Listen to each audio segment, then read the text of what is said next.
आज हम बात करने जा रहे हैं 10 ऐसे लोगों के बारे में जिन्होंने अपने सक्सेस से लोगों को बता दिया कि हम सक्सेसफुल हो सकते हैं। और चलिए स्टार्ट करते हैं। तो पहले आते हैं राधा किशन दमानी जी, जो कि एक वैल्यू इन्वेस्टर है और डीमार्ट के ओनर भी है।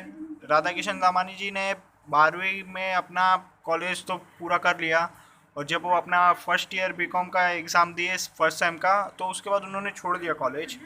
उन्होंने बोला कि मैं कॉलेज नहीं करना चाहता हूँ। उन्हें स्टॉक मार्केट में इंटरेस्ट था, तब वो ट्रेडिंग करने लगे स्टॉक मार्केट में।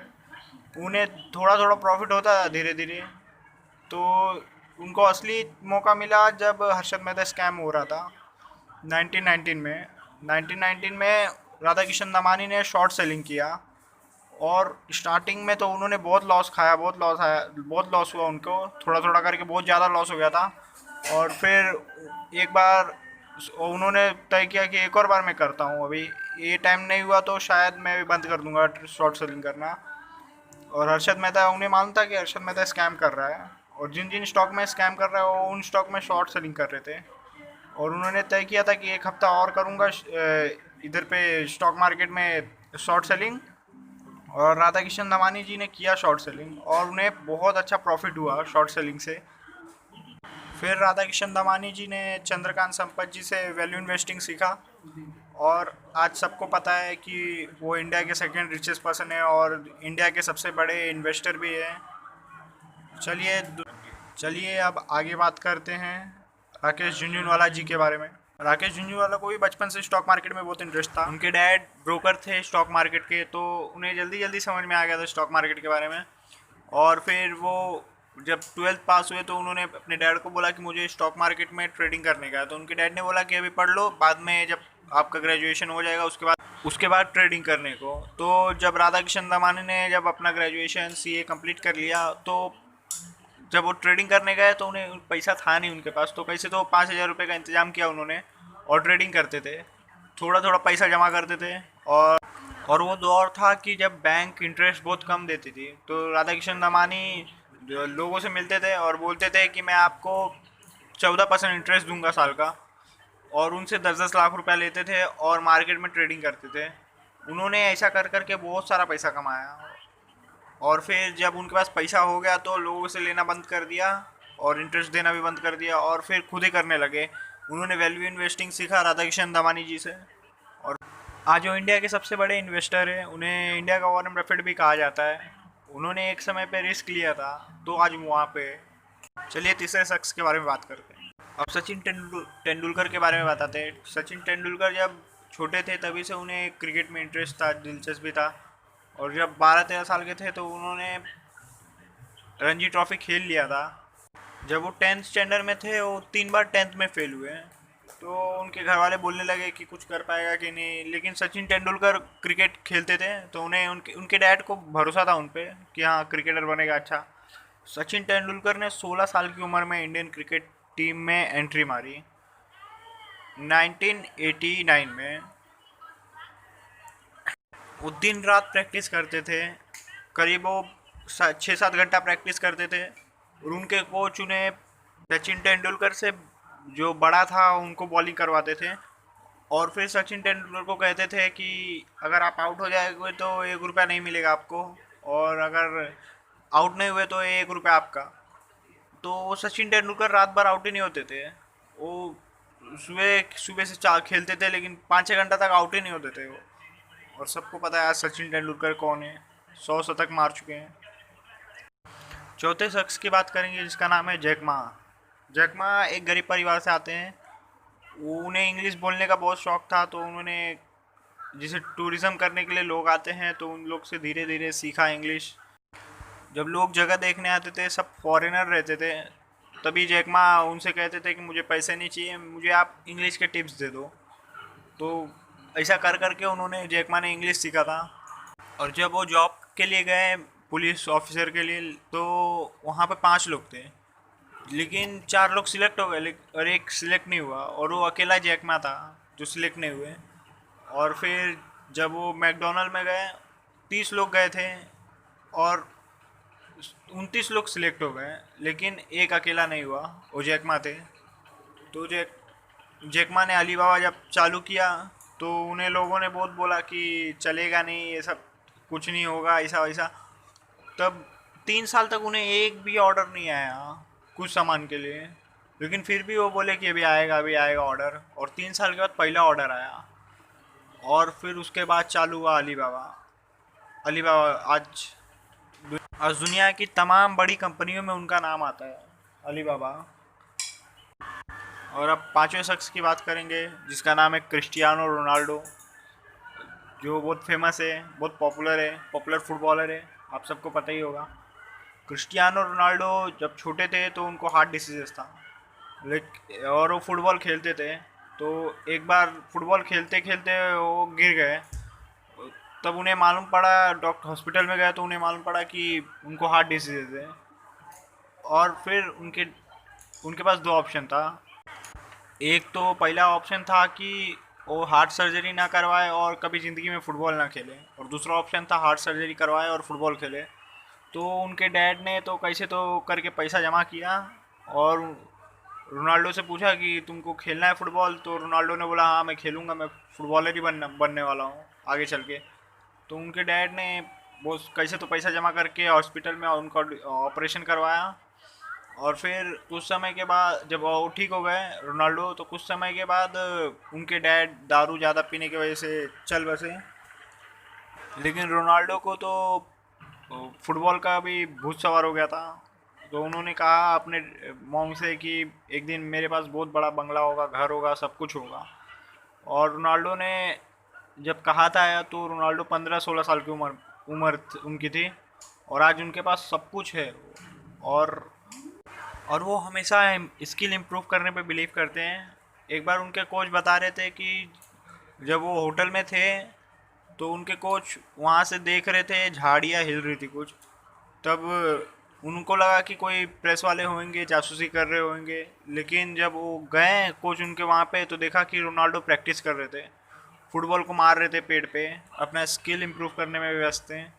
और फिर एक बार तो उनके टीममेट्स बता रहे थे कि जब हम लोग सब फुटबॉल खेल के जब अपने घर पे आए तो रोनाल्डो डायरेक्ट घर पे नहीं गए, वो गए ट्रेनिंग सेंटर, और उन्होंने पहले जिम किया, बहुत सारा पसीना बहाया। ऐसा नहीं है कि रोनाल्डो जैसा प्लेयर पूरी दुनिया में नहीं है, लेकिन रोनाल्डो जितना हार्डवर्क करने वाला कोई है नहीं। और अब बात करेंगे नवाजुद्दीन सिद्दीकी के बारे में, जो कि एक एक्टर हैं। जब वो छोटे थे तो उन्हें फिल्मों में आने का बहुत शौक था, लेकिन ना तो उनके पास अच्छा चेहरा था, ना तो उनके पास अच्छी पर्सनैलिटी थी, लेकिन फिर भी वो फिल्मों में आना चाहते थे। वो जब आते थे शूटिंग के लिए तो वो बिना कुछ खाए आ जाते थे। उन्होंने कहा कि बताया कि इंटरव्यू में कि मैं बहुत दिन कुछ खाता नहीं था, एक एक दिन ऐसा होता था कि मुझे भूखा ही सोना पड़ता था। और फिर जब आए थे वो एक्टिंग करने, तो उन्हें उनका पहला पिक्चर था मुन्ना भाई एमबीबीएस में, जो चोर का रोल जो स्टार्टिंग में जो जिसने किया है वो नवाजुद्दीन सिद्दीकी है। नवाजुद्दीन सिद्दीकी भी गरीब परिवार से ही आते थे, लेकिन उनके अंदर एक हंगर था कि मुझे एक्टर ही बनने का है, मुझे बनना ही है एक्टर। तो वो सक्सेसफुल हुए। और अब बात करेंगे विराट कोहली के बारे में। विराट कोहली को भी बचपन से ही क्रिकेट खेलने का बहुत शौक था। उन्होंने अपने डैड से कहा था 8 साल की उम्र में कि मुझे प्रोफेशनल क्रिकेटर बनने का है। तो उनके डैड ने उन्हें क्रिकेट क्लब में डाल दिया। और जब वो क्रिकेट खेलते थे तो बच्चे उनके साथ वाले बच्चे लोग ना उन पे हंसते थे, क्योंकि वो अपने से ज़्यादा उम्र वाले लोग के साथ क्रिकेट खेलते थे। और जब बैटिंग करने आते थे विराट कोहली तो उनके साथ वाले बोलते थे कि ये क्या बच्चा बैटिंग करेगा, ये कर नहीं पाएगा। लेकिन विराट कोहली आउट होते थे, बहुत बार आउट होते थे। लेकिन विराट कोहली को ये पता था कि अगर मैं अपने साथियों के साथ खेलूंगा तो शायद मैं कुछ कर ना पाऊँ, और अगर मैं अपने से ज़्यादा उम्र वाले लोग के साथ खेलूंगा तो मुझे जल्दी जल्दी सीखने मिलेगा। उनके अंदर भी हंगर था कि अच्छा सीखूं। और जब 2011 में जब वर्ल्ड कप इंडिया जीती, उसके बाद कैरी कस्टन ने बोला था कि अगर आप फिट नहीं होगे तो ज़्यादा देर तक आप इंडियन टीम में रह नहीं सकते हो। तब वो टाइम पे विराट कोहली थोड़े से मोटे थे, और फिर उन्होंने अपनी फ़िटनेस पे बहुत मेहनत किया, और आज सबको पता है विराट कोहली कौन है। इंडिया के 7वें सबसे पावरफुल इंसान है, और इंडियन क्रिकेट टीम के कैप्टन भी है। और अब आगे बात करने वाले हैं हम सुलेमान बोल्ट के बारे में, जिसको सब जानते हैं। वो सबसे तेज़ रनर है वर्ल्ड के। जब वो रनिंग करते तो आपने देखा होगा कई बार उनका पैर थोड़ा सा चल नहीं पाते अपने पैर से बरोबर। जब उन्होंने स्टार्ट किया था रनिंग तो उन्हें लोग कहते थे कि आप कर नहीं पाओगे, आप बरोबर चल नहीं पाते हो, लेकिन सुलेमान बोल्ट बोलते थे कि नहीं मैं कर लूँगा आप। और सुलेमान बोल्ट ने इतना मेहनत किया कि आज वो सक्सेसफुल रनर है और वर्ल्ड के नंबर 1 रनर है। और उनको कोई हरा नहीं पाता है। उन्होंने कितने सारे रिकॉर्ड बनाए हैं और वो गरीब फैमिली से बिलोंग करते थे, जिन्हें गरीब फैमिली में से ऊपर आने को बहुत टाइम लगता है और बहुत मुश्किल होता है। ऐसी फैमिली से बिलोंग करते थे। और अब बात करेंगे बुमराह के बारे में। बुमराह भी एक गरीब परिवार से ही आते हैं और जब वो क्रिकेट क्लब में जाते थे तो उनके पास एक कपड़ा होता था क्रिकेट का जो दर दिन धोते थे, और एक जोड़ी ही जूता था उनके पास जो दर दिन पहन के खेलते थे। उन उनके उनके इरादों को देखकर ऐसा लगता था कि वो एक दिन ज़रूर इंडिया के लिए खेलेंगे, और वो खेले भी इंडिया के लिए और अभी खेल भी रहे और बेस्ट बॉलर भी है। उनकी मम्मी एक बार इंटरव्यू में बता रही थी कि जब बुमराह वापस आता था खेल के तो उसे बहुत मेहनत करना पड़ता था, कपड़े धोने पड़ते थे, खुद के ही कपड़े धोने पड़ते थे, उसके पास कपड़े भी नहीं थे। और कभी कभी तो ऐसा होता था कि उनका जूता भी नीचे से फट जाता था पूरा, और उनके साथियों के पास अच्छा जूता रहता था और अच्छा कपड़ा रहता था, लेकिन बुमराह अपनी मेहनत पे बिलीव करते थे और उन्होंने वो कर दिखाया जो सोचते थे, सपना देखते थे कभी बैठ के।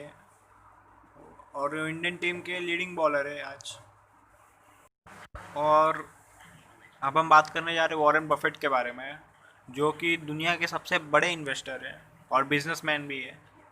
जब वो खुद गरीब परिवार से आते हैं वॉरेन बफेट। 1929 में उनका जन्म हुआ था ओमाहा में, और जब जन्म हुआ था तो उनके घर वाले लोग के पास कुछ था नहीं। वहाँ पे ग्रेट डिप्रेशन चल रहा था वो टाइम पे और उनके घर वाले कंगाल हो गए थे। लेकिन 1 साल के बाद उनके पास थोड़ा सा पैसा आ गया। उनके डैड स्टॉक ब्रोकर थे तो उन्होंने थोड़ा सा कमा लिया था पैसा। और इसी कारण वॉरेन बफेट ने 11 साल की उम्र तक अपने डैड की बहुत सारी बुक पढ़ ली थी, तो उसके वजह से उन्हें मालूम पड़ गया था स्टॉक मार्केट इन्वेस्टिंग के बारे में। जब 11 साल के थे तब वॉरेन बफेट ने पहला अपना इन्वेस्टमेंट किया था कोका कोला में। $25 था वो। तब कोका कोला ने सिर्फ 25 बॉटल अपना बेचा था पूरे साल में, और ऐसा लग रहा था कि कोका कोला शायद बंद हो जाएगा, लेकिन कोका कोला ने बाउंस बैक किया और बहुत अच्छा रिटर्न दिया। ऐसे ही करते करते वो छोटा छोटा इन्वेस्टमेंट करते थे और लॉन्ग टर्म के लिए करते थे। जब वो 19 साल के हुए तो अपने टीचर से भी ज़्यादा उनका सैलरी होता था। करीब सैलरी बोल सकते हो आप, सैलरी होता था डिविडेंड के रूप में उनसे ज़्यादा मिल जाता था। करीब उन्होंने 42 करोड़ रुपया वो टाइम पे ही कमा लिया था जब 19 साल के थे। तब उन्होंने एक बात किसी को कहा था कि जब मैं 35 साल का हो जाऊंगा तो मेरे पास 500 मिलियन रहेगा, लेकिन कुछ उनको जल्दी ही मिल गया। जब वो 26 साल की उम्र में थे तभी उन्होंने इतना पैसा कमा लिया था, और जब वो 50 साल की उम्र तक पहुँचे तो वो बिलियनर बन चुके थे। और आज वो दुनिया के तीसरे सबसे अमीर शख्स हैं पूरे वर्ल्ड के, और दुनिया के सबसे बड़े इन्वेस्टर हैं। एक इंटरव्यू में उनसे पूछा गया कि आप सबसे अच्छा इन्वेस्टमेंट आप किस पे मानते हो आपने किया है जो लाइफ में। तो वॉरेन बफेट ने बोला वो $100 जो मैंने एक स्पीच देखने के लिए दिया था, और अगर मैं वो स्पीच देखने के लिए पैसा नहीं दिया होता तो शायद मैं आज यहाँ नहीं होता। और वो बोलते हैं कि सबसे बड़ा इन्वेस्टमेंट खुद के ऊपर होता है, और वो बोलते हैं कि डिसिप्लिन फॉलो करना बहुत ज़रूरी है इन्वेस्टिंग में भी और लाइफ में भी। वो रात को 8 बजे तक अपना डिनर कर लेते हैं और आधा घंटा तक घूमते हैं वो। अगर आपको स्टोरी अच्छी लगी ये सक्सेसफुल पीपल लोग की तो लाइक करें, सब्सक्राइब करें, शेयर करें और कमेंट ज़रूर करें।